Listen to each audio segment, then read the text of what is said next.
चलिए next question समझते हैं।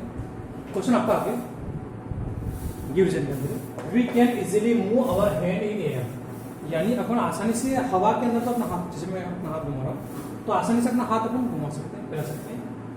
But to do the same through a solid block, पर अगर कोई सॉलिड ब्लॉक हो जाए, जैसे मान लो मैं चाहूँ कि मेरा हाथ अंदर चला जाए, मान लो ये इसके ऊपर चला जाए, तो सॉलिड ब्लॉक के पास या कोई वुड का बना हुआ हो, we need a karate expert. पर अगर मान लो अपने को लकड़ी की कोई चीज़ जैसे मान लो काटना हो, जैसे काटते हैं कराटे वाले, तो ऐसे कट करना हो तो उसके लिए we need a karate expert. तो अपने को कराटे में क्या होना चाहिए, एक्सपर्ट होना जरूरी है।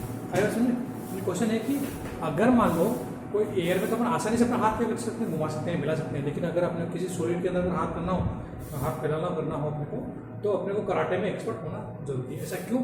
तो सिंपल सी बात है, अगर आपसे अगर इस क्वेश्चन को मन से लिखना है तो अपन लिख सकते हैं। क्या लिख सकते हो कि एयर के पार्टिकल तो काफ़ी क्या होते हैं, दूर होते हैं, तो उसमें फोर्स ऑफ अट्रैक्शन क्या होता है, कम हो जाता है। सिंपल सी बात है, एयर के पार्टिकल तो दूर दूर हो जाते हैं, इसलिए उनके पास फोर्स ऑफ अट्रैक्शन, ये अगर मैं एयर की बात करूँ और ये सॉलिड की बात करूँ, तो इसमें फोर्स ऑफ अट्रैक्शन कम है और इसमें फोर्स ऑफ अट्रैक्शन क्या है, ज़्यादा है। फोर्स ऑफ अट्रैक्शन इसमें तो कम और इसमें ज़्यादा, यानी इसके बीच में स्पेस क्या हो गया, ज़्यादा हो गया, इसके पार्टिकल के बीच में स्पेस क्या हो गया, ज़्यादा, जबकि इसके पार्टिकल के बीच में स्पेस क्या है, कम है। दो चीज़ें, फोर्स ऑफ अट्रैक्शन इसका ज़्यादा और स्पेस कम, क्योंकि पास में है तो स्पेस कम ही होगा और फोर्स क्या होगा, ज़्यादा होगा। इसे इसमें उल्टा, इसमें स्पेस तो ज़्यादा होगी और फोर्स क्या हो गया, कम हो गया। फोर्स क्या हो गया, इसका कम हो गया, फोर्स का फोर्स क्या हो जाएगा, ज़्यादा हो जाएगा, यानी मोर हो जाएगा। तो अब अगर इसमें अगर अपन हाथ खिलाना चाहें तो इसमें इस फोर्स को अपने को करना पड़ेगा, लड़ना पड़ेगा, उसकी ताकत से अपने को जीतना पड़ेगा। यानी अगर इस क्वेश्चन को समझे अपन तो लिखा था जैसे particle of air have large spaces between them, तो पार्टिकल जो एयर के होते हैं उसके बीच में स्पेस क्या होता है, वो लार्ज होता है, यानी उसके पार्टिकल जो काफी दूर दूर होते हैं।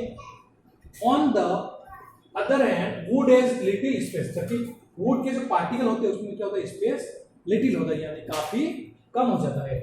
ठीक, ऑल्सो इट इज रिजिड, और साथ ही वो क्या होता है, इसी कारण क्या हो जाता है, अगर स्पेस कम हो गया है तो क्या हो जाएगा, वो रिजिड हो जाएगा, यानी मजबूत हो जाएगा।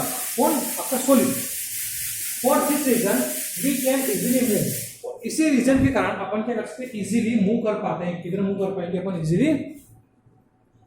For this reason we can easily move our hand in air, इसलिए इजीली अपन अपना हाथ को आसानी से हवा में,